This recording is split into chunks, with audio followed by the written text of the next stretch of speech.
നമസ്കാരം. പാലക്കാട്ടെ തോൽവിയിൽ വിമർശനം കടുക്കവേ ബി.ജെ.പി. സംസ്ഥാന അധ്യക്ഷ സ്ഥാനമൊഴിയാൻ സന്നദ്ധത അറിയിച്ച് കെ സുരേന്ദ്രൻ കേന്ദ്ര നേതൃത്വത്തെ ഇക്കാര്യം അറിയിച്ചിട്ടുണ്ട്. പാലക്കാട്ടെ തോൽവിയുടെ ധാർമ്മിക ഉത്തരവാദിത്തം താൻ ഏറ്റെടുക്കുന്നുവെന്ന് സുരേന്ദ്രൻ പറഞ്ഞു. അതേസമയം കേന്ദ്ര നേതൃത്വം രാജി ആവശ്യം തള്ളിയെന്നാണ് സുരേന്ദ്രൻ അവകാശപ്പെടുന്നത്. പാലക്കാട്ടെയും കേരളത്തിലെയും തോൽവിയുടെ സാഹചര്യം പരിശോധിക്കണമെന്നും ആവശ്യപ്പെട്ടു. ദേശീയ പ്രസിഡന്റ് ജെ.പി. നദ്ദ, സംഘടനാ ജനറൽ സെക്രട്ടറി ബി.എൽ. സന്തോഷ് എന്നിവരെയാണ് രാജി സന്നദ്ധത അറിയിച്ചത്. പാലക്കാട്ടെ സാഹചര്യം പരിശോധിക്കുമെന്ന് കേന്ദ്ര നേതൃത്വം അറിയിച്ചു. അതേസമയം ഇന്ന് ഉച്ചയ്ക്ക് 12 മണിക്ക് സുരേന്ദ്രൻ വാർത്താ സമ്മേളനം വിളിച്ചിട്ടുണ്ട്. നേതാക്കൾക്കെതിരെ സുരേന്ദ്രൻ ഗുരുതരമായ ആരോപണങ്ങൾ ഉന്നയിക്കുന്നുമുണ്ട്. ശോഭാ സുരേന്ദ്രനും ശോഭയെ അനുകൂലിക്കുന്ന ചില കൗൺസിലർമാരും ചേർന്നാണ് വിജയ സാധ്യതയെ അട്ടിമറിച്ചത് എന്നാണ് ആരോപണം. കണ്ണാടി മേഖലയിൽ വോട്ട് മറിച്ചുവെന്നും സുരേന്ദ്രൻ പക്ഷം ആരോപിക്കുന്നു.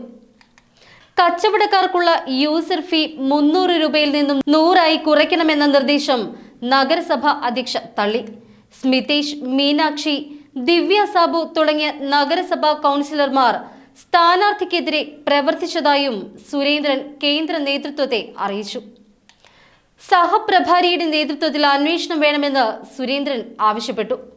എ ക്ലാസ് മണ്ഡലമായ പാലക്കാട് നേരിട്ട തോൽവിക്ക് പിന്നാലെ ബി.ജെ.പിയിൽ കടുത്ത രീതിയിലുള്ള പൊട്ടിത്തെറി തുടങ്ങിയിരുന്നു. ചരിത്രത്തിൽ ആദ്യമായി സുരേന്ദ്രനെ ഔദ്യോഗിക പക്ഷത്തെ നേതാക്കൾ പോലും കൈയൊഴിഞ്ഞു തുടങ്ങി.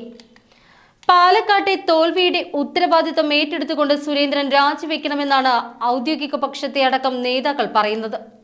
കേന്ദ്ര സഹമന്ത്രി സുരേഷ് ഗോപി വരെ ഇക്കൂട്ടത്തിൽപ്പെടും. സ്ഥാനാർത്ഥി നിർണയത്തിൽ വന്ന പാളിച്ചയാണ് തോൽവിക്ക് പ്രധാന കാരണമെന്ന വിമർശനമാണ് നേതാക്കൾ ഉയർത്തുന്നത്. പാലക്കാട് വോട്ട് കുറഞ്ഞത് ഗൗരവകരമാണ് എന്ന് വിലയിരുത്തുന്നു.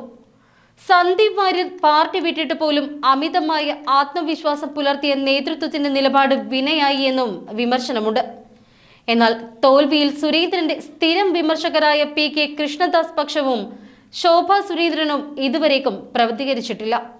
അതേസമയം പാലക്കാട് ഉപതെരഞ്ഞെടുപ്പിലെ പരാജയ കാരണം നഗരസഭാ ഭരണമാണ് എന്ന് ബി.ജെ.പി. വിലയിരുത്തലും സജീവമാണ്. ബി.ജെ.പി. വൈസ് ചെയർമാന്റെയും സ്റ്റാൻഡിംഗ് കമ്മിറ്റി ചെയർമാന്റെയും നിലപാടുകളാണ് വോട്ട് കുറയാൻ കാരണമെന്ന വിമർശനവും വിവിധ കോണുകളിൽ നിന്നും ഉയരുന്നുണ്ട്. മുതിർന്ന നേതാവ് ശിവരാജനടക്കം വിമർശനം ഉന്നയിച്ചു. സി കൃഷ്ണകുമാർ പ്രവർത്തന ശൈലി മാറ്റണമെന്ന് ദേശീയ നിർവാഹക സമിതി അംഗം എൻ ശിവരാജൻ തോൽവിക്ക് ശേഷം ആവശ്യപ്പെട്ടിരുന്നു. സ്റ്റേജിലല്ല, അടിത്തട്ടിൽ പ്രവർത്തിക്കണമെന്നും ശില്പനികളോട് മാത്രമല്ല എല്ലാവരോടും ബന്ധം വേണമെന്നും അദ്ദേഹം പറഞ്ഞു. അധികാരത്തിന്റെ ഹുങ്ക് കാണിച്ച് ആളുകളെ ഭീഷണിപ്പെടുത്തി പ്രവർത്തിച്ചിട്ട് യാതൊരുവിധ കാര്യവുമില്ല. കൺവെൻഷന് ശേഷം തന്നെ ഒരു യോഗത്തിൽ പോലും വിളിച്ചില്ല. പുറത്തുനിന്ന് വന്ന നേതാക്കൾക്ക് പ്രാദേശിക പ്രശ്നം മനസ്സിലായില്ല എന്നും ശിവരാജൻ പറഞ്ഞു. സുരേന്ദ്രൻ താൻ ഏറ്റവും ഇഷ്ടപ്പെട്ട കരുത്തുറ്റ നേതാവാണ്.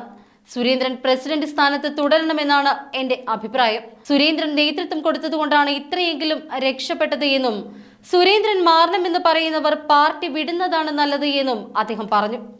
പാലക്കാട്ടെ ബി.ജെ.പി. തലപ്പത്താണ് മാറ്റങ്ങൾ വേണ്ടത്. RSS ഇടപെട്ടതുകൊണ്ടാണ് ഇത്രയും ബൂത്തുകളിലെങ്കിലും ലീഡ് കിട്ടിയത് എന്നും അദ്ദേഹം പറഞ്ഞു. അതേസമയം ശോഭാ സുരേന്ദ്രൻ ആയിരുന്നുവെങ്കിൽ പാലക്കാട് വിജയിക്കുമായിരുന്നുവെന്നും പൊതുവോട്ടുകൾ കൂടി നേടിയെടുക്കാൻ ശോഭയ്ക്ക് കഴിയുമായിരുന്നുവെന്നും ശിവരാജൻ പറഞ്ഞു.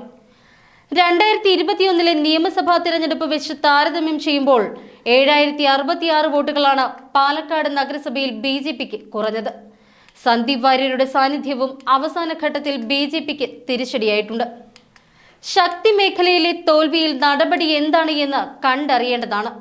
വോട്ട് കുറഞ്ഞത് പുനഃപരിശോധിക്കുമെന്ന് സംസ്ഥാന അധ്യക്ഷൻ കെ സുരേന്ദ്രനും സ്ഥാനാർത്ഥി ശ്രീ കൃഷ്ണകുമാറും വ്യക്തമാക്കി.